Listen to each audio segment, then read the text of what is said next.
Dos países que se presentaban como aliados naturales en América Latina. Dos gobiernos de izquierda que hablaban el mismo idioma político. Y una crisis migratoria que los puso en lados opuestos de la misma mesa. Cuando Colombia acusó a México de cerrar rutas sin coordinación y devolver migrantes sin aviso, la respuesta mexicana no se hizo esperar. El embajador fue llamado a consultas. La cumbre sobre migración y seguridad quedó suspendida. Y lo que parecía una pelea diplomática menor lleva más de 40 horas de revisión de discursos, datos de comercio y documentos diplomáticos para entender qué se rompió de verdad. Porque la ruptura que ves en los titulares es solo la superficie. Lo que está debajo es mucho más costoso. Y lo están pagando personas que ningún presidente va a mencionar en su próxima rueda de prensa. Antes de hablar de presidentes y declaraciones, hay que entender qué está en juego de verdad. Porque esto no es solo una pelea diplomática, es una ruptura que tiene nombre, apellido y precio concreto. En noviembre de 2025, México vendió a Colombia 333 millones de dólares en un solo mes. Electrónica, medicamentos, manufactura industrial, y Colombia le devolvió café, frutas tropicales, flores, textiles y carbón. Dos economías entrelazadas, dos mercados que se necesitan. Pero hay algo que duele más que cualquier arancel. En 2023, más de 520,000 personas cruzaron la selva del Darién. Venezolanos, ecuatorianos, haitianos, colombianos. Todos con la misma dirección, norte. Pasando por Colombia, Centroamérica y México rumbo a Estados Unidos. Cuando México y Colombia se pelean por quién carga con esa crisis, esas personas no desaparecen, se quedan atrapadas, en selvas, en estaciones migratorias, en fronteras que de repente se cierran sin aviso. Si esta ruptura se profundiza, México pierde cooperación en seguridad y un mercado relevante para su industria. Colombia pierde acceso a ese mercado y su papel como primer filtro migratorio de la región.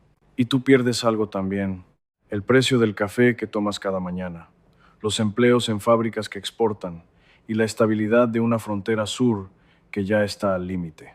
Esta pelea no ocurre lejos, ocurre en tu economía y en tu región. Todo empezó con una frase que nadie esperaba escuchar en voz alta. En una conferencia sobre migración en Bogotá, el presidente Gustavo Petro apuntó directamente a México, no con diplomacia, con la misma contundencia que lo caracteriza cuando decide que ya no le importa quedar bien. No podemos aceptar que México convierta a Colombia en bodega de seres humanos que luego devuelve sin coordinación. Eso no es política migratoria, es crueldad compartida. Una frase. Y una relación que llevaba meses acumulando tensión explotó en público. Pero para entender por qué esa frase tuvo el impacto que tuvo, hay que ir un poco atrás. La relación entre México y Colombia venía cargada.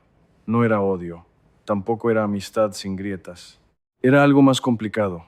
Dos gobiernos de izquierda que se necesitaban políticamente, pero que chocaban en la práctica cada vez que la crisis migratoria los ponía frente a frente. Petro ya había mostrado que no tenía problema en señalar a México cuando los hechos lo justificaban.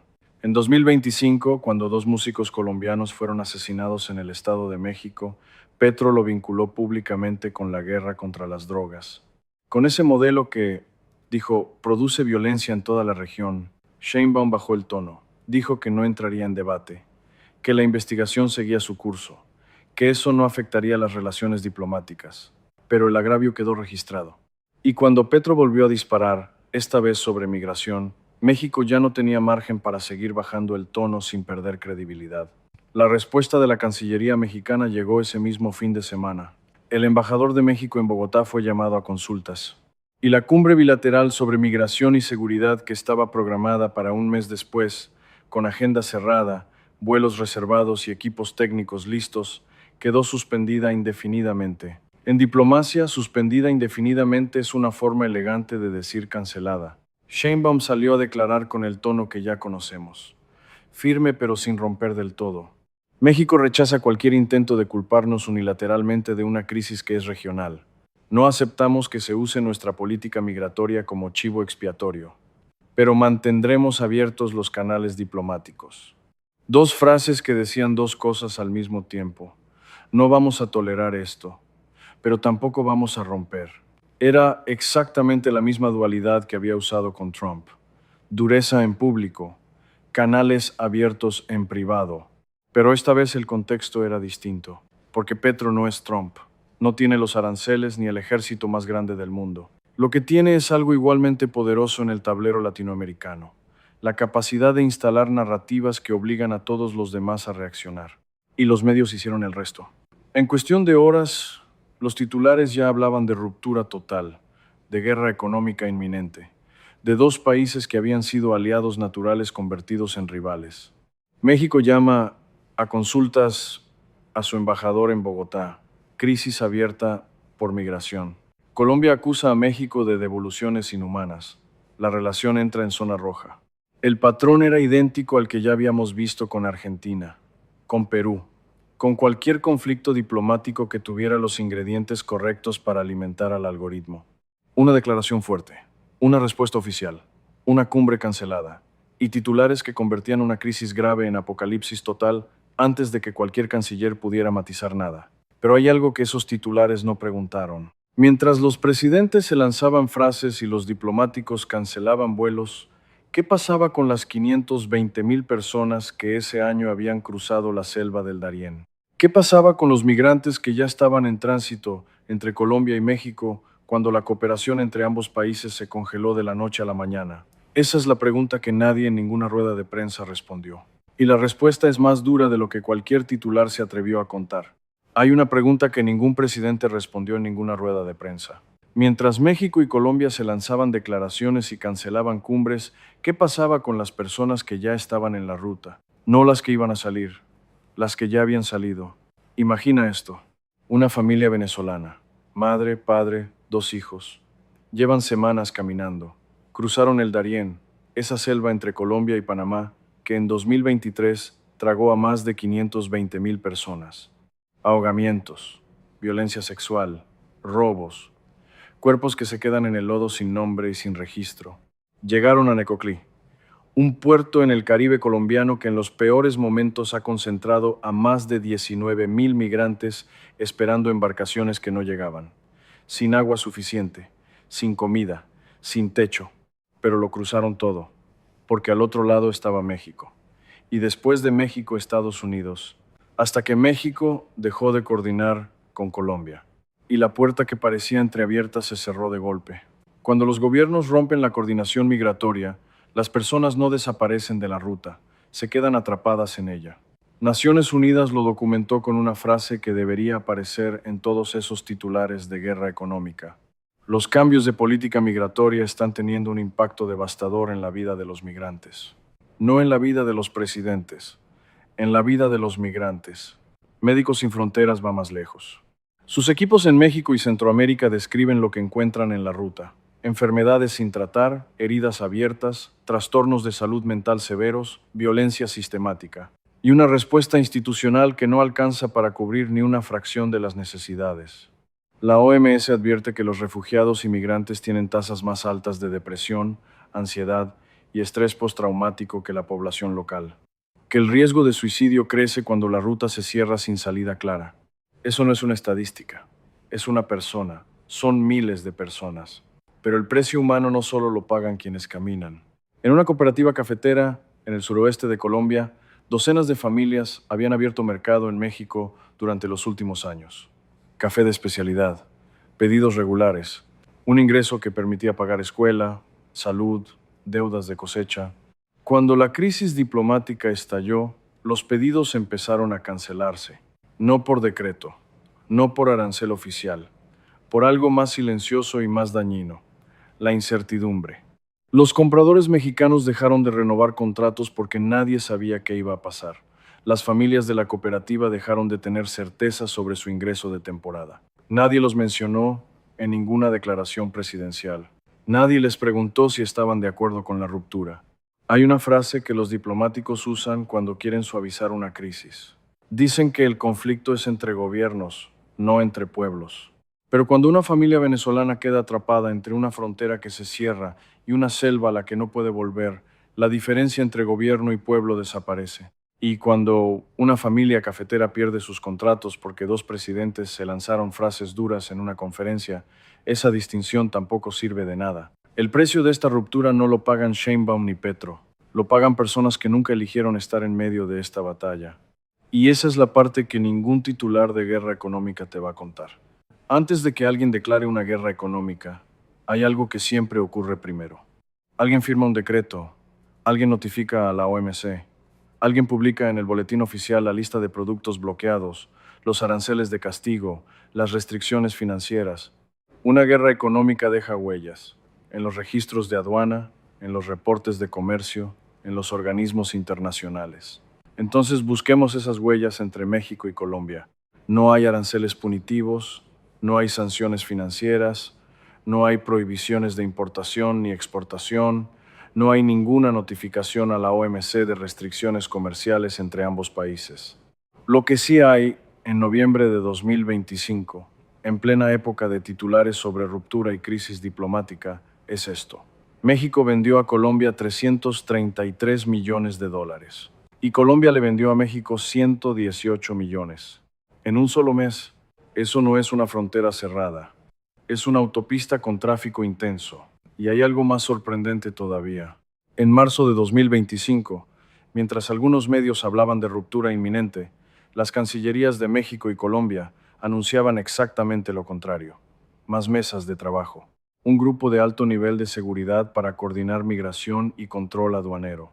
Un sistema de preregistro para facilitar el ingreso de viajeros colombianos a México. Actualización de acuerdos comerciales para fortalecer la inversión bilateral. Más integración. No menos. Para entender por qué la guerra económica es más relato que realidad, hay que ver cómo se ve una guerra económica de verdad. Venezuela y Colombia lo vivieron. Cierres de frontera. Ruptura total de relaciones diplomáticas. Comercio desplomado de la noche a la mañana. Acusaciones cruzadas de apoyo a grupos armados. Decretos. Sanciones. Años de daño acumulado para familias y empresas de ambos lados.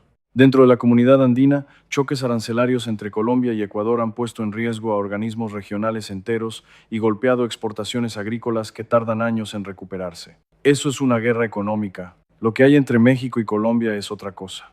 Es un conflicto político y diplomático real, con consecuencias humanas reales, pero sin los instrumentos formales que convierten una pelea de presidentes en una catástrofe económica.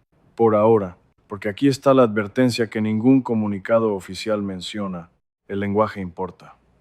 Y cuando los titulares repiten durante semanas que hay una guerra económica, cuando los creadores de contenido construyen narrativas de ruptura total y colapso inminente, algo empieza a cambiar en la percepción de inversores, empresas y gobiernos. Los contratos se pausan por incertidumbre.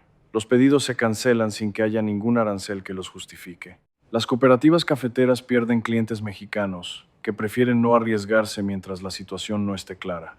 La narrativa de guerra económica puede no ser verdad hoy, pero si se repite suficientes veces, empieza a producir los mismos efectos que una guerra real, sin que nadie haya firmado un solo decreto. Eso es lo más peligroso de esta historia. No que México y Colombia estén en guerra económica, sino que el relato de esa guerra pueda volverse tan poderoso que termine creando la realidad que describe. Y cuando eso ocurra, los primeros en pagarlo no serán los presidentes. Ya sabemos quiénes serán. Hay una pregunta que este conflicto obliga a hacerse.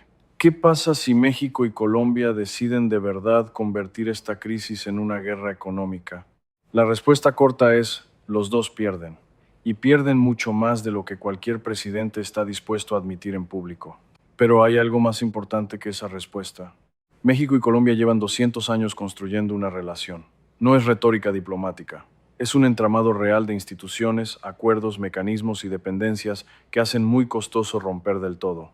Tienen un Consejo de la Relación Estratégica presidido por sus cancilleres. Un acuerdo de 16 puntos firmado en 2022 para fortalecer su cooperación en seguridad, inversión, comercio y energía. Un grupo de alto nivel en materia de seguridad. Un observatorio regional de movilidad humana creado específicamente para coordinar migración. Máquinas diseñadas para procesar exactamente el tipo de crisis que estamos describiendo. Y en 2025, en plena tensión por inadmisiones de colombianos en México, los dos gobiernos no anunciaron sanciones. Anunciaron un sistema de preregistro para reducir devoluciones en aeropuertos, más coordinación aduanera, más cooperación consular, más integración, no menos. Si la crisis escala en lugar de resolverse, el escenario concreto no es una explosión, es un deterioro lento y silencioso. embajadores que no regresan, consejos estratégicos que se congelan, inspecciones aduaneras que se vuelven más lentas y más frecuentes sin que nadie firme un decreto de bloqueo, pedidos de café y flores que se cancelan porque los compradores mexicanos prefieren no arriesgarse, una guerra económica que no aparece en ningún boletín oficial pero que se siente en miles de facturas que no se pagan y en miles de contratos que no se renuevan. Y en ese escenario hay fuerzas que empujan a los dos países hacia la salida. Brasil actúa como fuerza de gravedad natural. Ya trabaja con México y Colombia para buscar salidas pacíficas a la crisis venezolana. Ya comparte con ellos la visión de América Latina como zona de paz.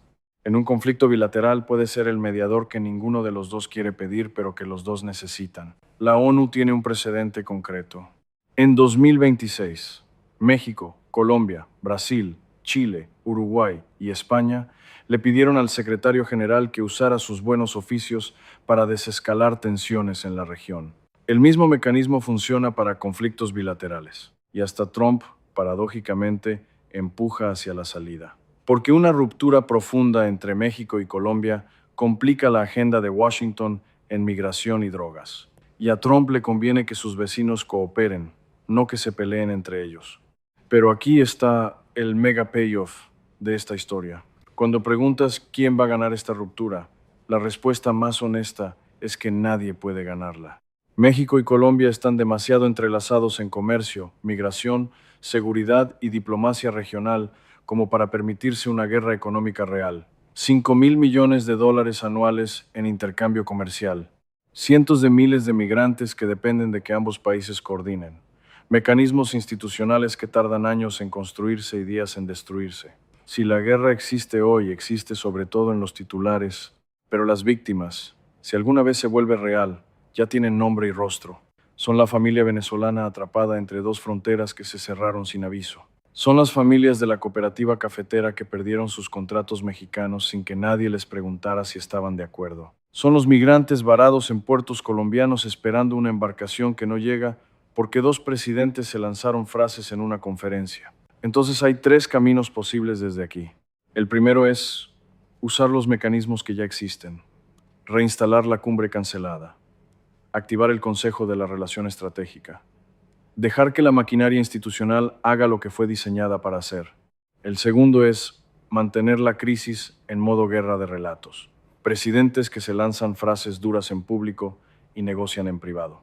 Titulares apocalípticos que no se corresponden con los datos de aduana. Una tensión que alimenta al algoritmo pero que no produce sanciones reales. El tercero es dejar que el lenguaje belicista se normalice tanto que algún día se convierta en política real. Que las palabras de hoy sean los decretos de mañana. Y la pregunta que queda, la que ningún presidente va a responder por ti, es esta. ¿Hasta qué punto estamos dispuestos a aceptar que cada diferencia entre gobiernos se convierta en ruptura, sabiendo que quienes pagan el precio nunca son los presidentes? La pregunta sobre México y Colombia todavía no tiene respuesta definitiva. Pero mientras esa crisis sigue viva, Sheinbaum ya abrió otro frente.